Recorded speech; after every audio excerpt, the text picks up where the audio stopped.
Good morning, Carol here with the good news. Our gospel is taken from Matthew chapter 24, verses 15 through 31.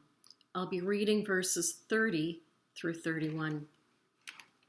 Then the sign of the Son of Man will appear in heaven, and then all the tribes of the earth will mourn, and they will see the Son of Man coming on the clouds of heaven with power and great glory. And he will send out his angels with a loud trumpet call, and they will gather his elect from the four winds, from one end of heaven to the other. This is the gospel of Christ. This whole passage begins with the words, so when you see the desolating sacrilege standing in the holy place, as was spoken of by the prophet Daniel, then those in Judea must flee to the mountains.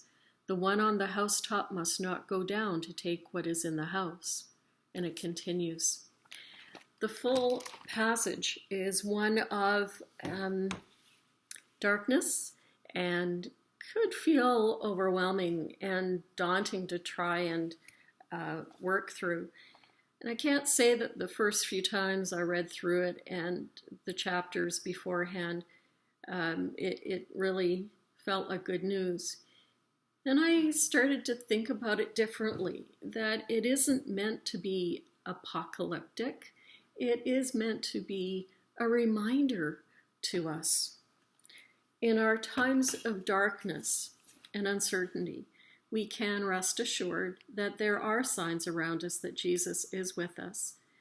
His promise to return forms our internal compass of love.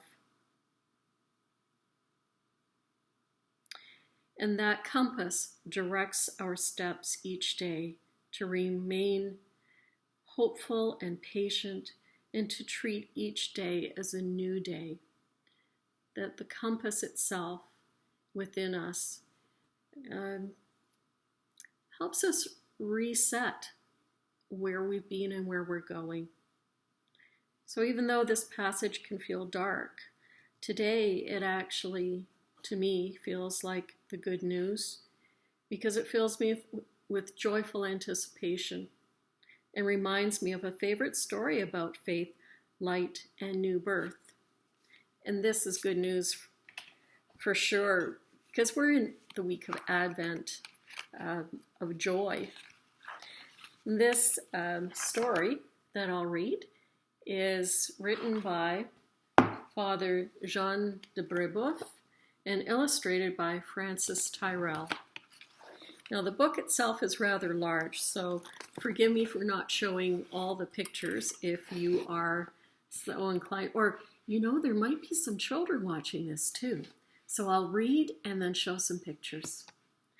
'Twas in the moon of winter time when all the birds had fled, that mighty Gitche Manitou sent angel choirs instead.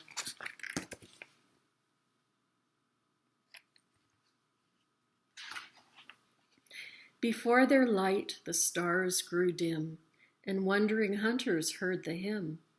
Jesus your King is born, Jesus is born, in excelsis Gloria.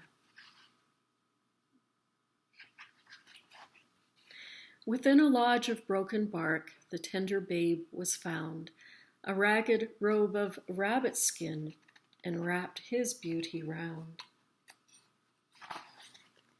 And as the hunter braves drew nigh, the angel song rang loud and high.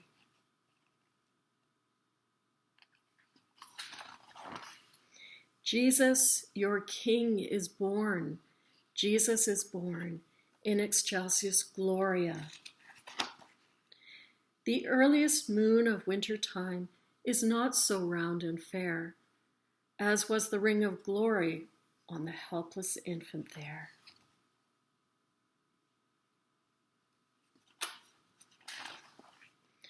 The chiefs from far before him knelt, with gifts of fox and beaver pelt. Jesus, your King is born. Jesus is born in excelsis Gloria.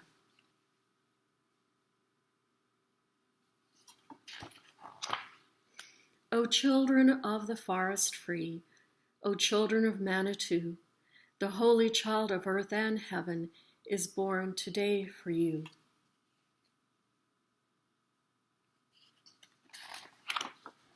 Come kneel before the radiant boy who brings you beauty, peace, and joy.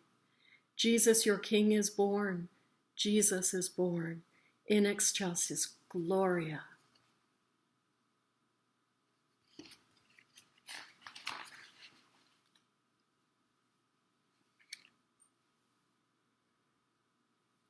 The Huron Carol. In the darkness, may we all find his light and look for the signs that are around every day to bring us into newness and hope in this week of Advent joy. Until next time, God bless, stay safe.